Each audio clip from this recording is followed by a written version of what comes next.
नमस्कार। इस साल के अंत में होने वाले मध्य प्रदेश के विधानसभाओं को लेकर सभी राजनीतिक दलों ने अपनी तैयारियां शुरू कर दी हैं।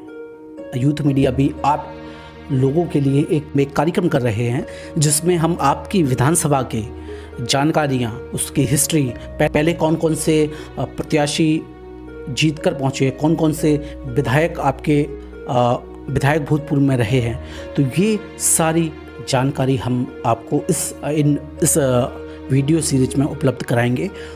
इस सीरीज़ को हमारा बनाने का मकसद ये है कि आम जनता जो कि आम वोटर है उसे चुनाव में जाने से पहले ये पता हो कि उसके इतिहास में उसके भूतपूर्व कौन कौन से विधायक रह चुके हैं, कौन कौन सी पार्टियां जीत चुकी हैं और किस प्रकार के राजनीतिक मुद्दे वहाँ की जनता को पसंद है।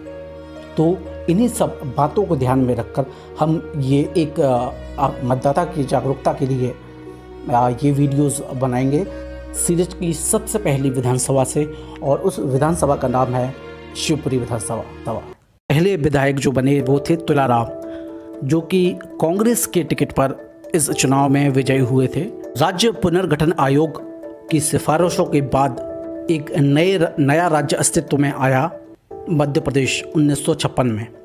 तो उसके बाद जो पहला संयुक्त मध्य प्रदेश का विधानसभा चुनाव होता है वो होता है 1957 में। 57 में भी कांग्रेस से ही तुलाराम दूसरी बार विधायक बनते हैं।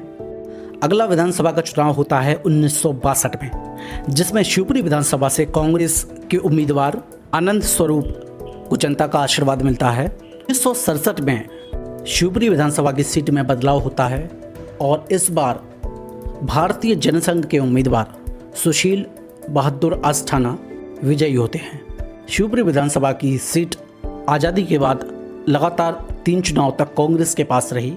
उसके बाद ये भारतीय जनसंघ के पास ये सीट पहुंच गई और विधायक बने सुशील बहादुर आस्थाना।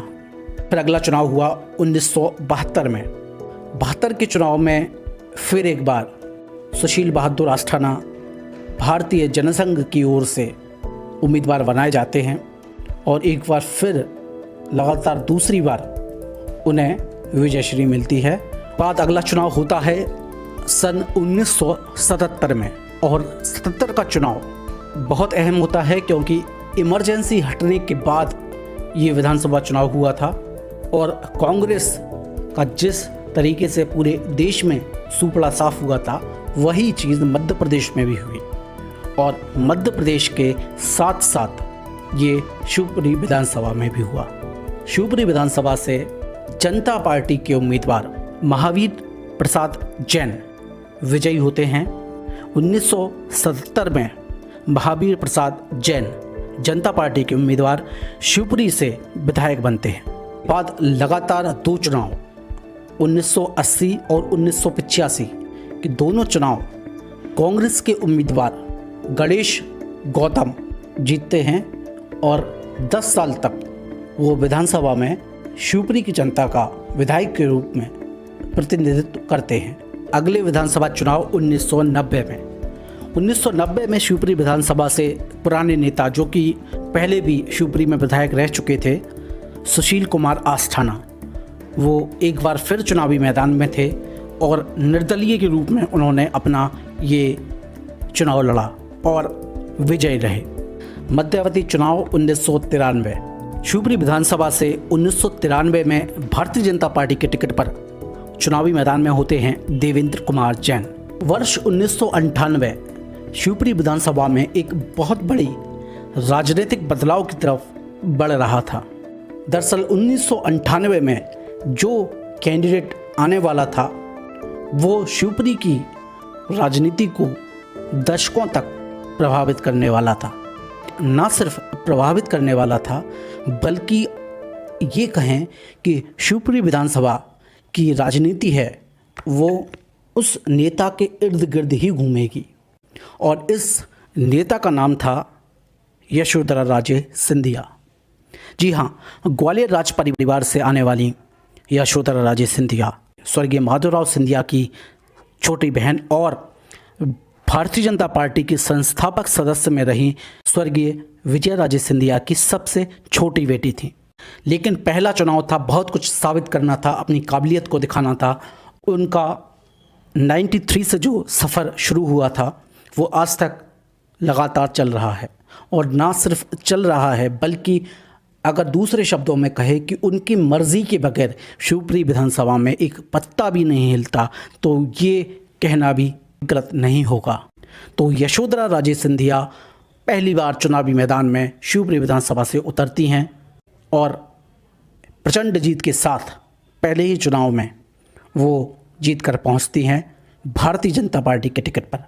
के बाद हुआ अगला चुनाव जो कि 2003 का था।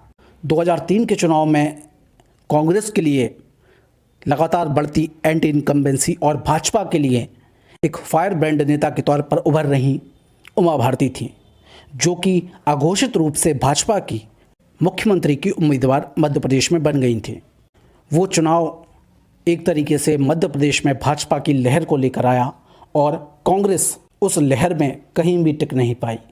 यशोधरा राजे सिंधिया अपने जीवन का दूसरा चुनाव जीतकर शिवपुरी विधानसभा से विधायक के रूप में मनोनीत होती हैं और अपने आप को एक राजनीतिक तौर पर इस्टेब्लिश उन्होंने जो दूसरा चुनाव जीतकर अपने आप को कर लिया था। ये राजनीतिक विश्लेषकों का ये मानना है कि पहले चुनाव के बाद जो कांग्रेस की गवर्नमेंट रही उस टाइम सक्रियता थी, लेकिन जब एक बार बीजेपी की सरकार आई और दूसरी बार जब वो अपनी दम पर चुनाव जीत कर पहुँची, उसके बाद यशोधरा राजे ने सारा कंट्रोल शिवपुरी का अपने हाथ में ले लिया और उसके बाद आज दिन तक यशोधरा राजे सिंधिया और शिवपुरी विधानसभा एक दूसरे का पर्याय बन चुकी हैं।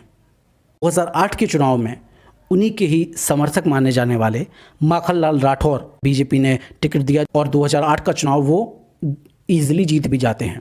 ग्वालियर संसदीय क्षेत्र के उपचुनाव में यशोधरा राजे सिंधिया ग्वालियर से सांसद का चुनाव लड़ती हैं और जीत जाती हैं। माखनलाल राठौर बहुत आसानी से वो चुनाव जीत भी जाते हैं। उसके बाद सबको लगा कि शायद अब यशोधरा राजे, जिनको उनके क्षेत्र की जनता राजे राजे महाराज साहब इन शब्दों से उनका संबोधन करती है, कि अब शायद शिवपुरी में वो नहीं आएंगी क्योंकि संसद में पहुंच गई हैं। लेकिन यशोधरा राजे सिंधिया का शिवपुरी आना 2013 के चुनाव में फिर से हुआ और दोबारा वो प्रचंड जीत के साथ मध्य प्रदेश की विधानसभा में शिवपुरी का प्रतिनिधित्व करती दिखी। उसके बाद हुए 18 के चुनाव में भी वो दोबारा शिवपुरी विधानसभा से विधायक बनकर पहुंची। और अब 2023 का चुनाव है, शिवपुरी विधानसभा के क्या समीकरण होंगे इस बार? सभी के मन में यही सवाल है कि अब इस चुनाव में क्या होने वाला है। बहुत लोग बोल रहे हैं कि एंटी इनकम्बेंसी है इस बार और यशोधरा राजे का चुनाव शायद मुश्किल में है इस बार। ये तो वहाँ की जनता, वहाँ के वोटर ही डिसाइड करेंगे कि क्या होना है और क्या नहीं होना है। लेकिन जिस प्रकार से मैंने जितने भी लोगों से बात की है या जितने भी बुद्धिजीवियों से बात की है या आम जनता से भी बात की है, तो अभी भी एक बड़ा वर्ग उनके ही समर्थन में है। तो मुझे लगता है कि अभी फ़िलहाल चुनाव में कोई दूसरे तरफ से कोई ऐसा कैंडिडेट नहीं है जो इनको चुनाव में फाइट दे सके। अगर कोई अच्छा कैंडिडेट कांग्रेस ढूंढ कर लाती है तो अलग बात है, लेकिन काफ़ी मुश्किल है अभी शिवपुरी विधानसभा का 2023 में कांग्रेस के लिए राह। अगर आपको हमारा ये वीडियो पसंद आया हो तो हमारे चैनल को सब्सक्राइब करें, लाइक करें और साथ ही साथ अगर फेसबुक पर हमारे ये वीडियो आप देख रहे हैं तो हमारे पेज पर जाकर फॉलो करें और वीडियो को लाइक करें और इस वीडियो को अपने दोस्तों के साथ शेयर करें। फिलहाल मुझे दीजिए इजाज़त। आप देख रहे थे यूथ मीडिया। नमस्कार।